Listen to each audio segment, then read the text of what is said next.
chacun se souvient que c'est la métaphysique cartésienne qui a fait précéder ce je suis d'un donc. Donc, je suis ergo sum. Et qui a fait précéder ce donc d'un je pense. Ego cogito. Ego cogito ergo sum. Sur quoi l'ego, loin de rester une première personne, une personne en première personne, devient une res. Descartes parle de res cogitans, chose qui pense, chose pensante. Et donc, toute cogitante qu'elle soit, elle devient une chose. Donc, Descartes a réussi l'opération de substantialiser le je, la première personne. Et Kant, ensuite, dans sa prudence critique, non seulement, du coup, sera amené à abandonner le je suis, il développera ces analyses dans ce qu'il appelle les paralogismes de la substantialité, pour montrer qu'on est dans des raisonnements métaphysiques qui finalement peuvent être réduits par la critique. Mais il conservera un je pense, ich denke, seulement comme sujet formel de la possibilité de la pensée, ce qu'on appelle un sujet transcendantal. Le je en personne n'a donc plus de consistance en tant que je à la première personne de manière absolue.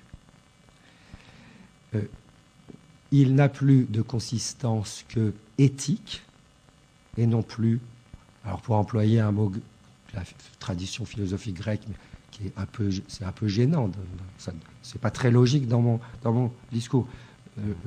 Si j'emploie le mot ontologique, c'est-à-dire qu'il y a rapport à la question de l'être même de ce je, mais c'est la terminologie dont on est obligé de se servir.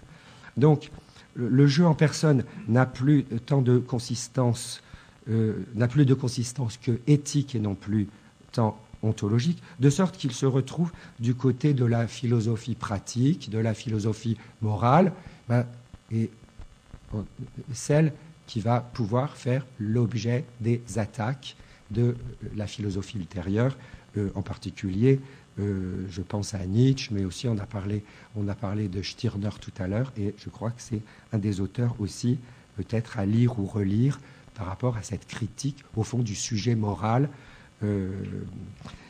qui est celui qui reste après qu'on a opéré la destruction du sujet absolu, c'est-à-dire dont on ne devrait pouvoir parler qu'à la première personne. Alors, tout ça, dire il reste le sujet moral, ce n'est pas rien, mais c'est la porte ouverte à sa destruction.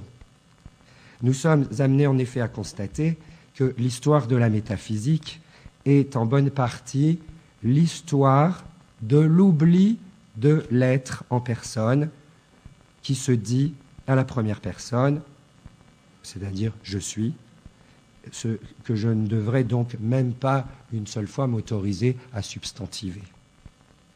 Cet oubli s'effectue au profit de l'einai, l'être grec, celui avec lequel nous pensons, nous, occidentaux, et n'avons jamais cessé de penser.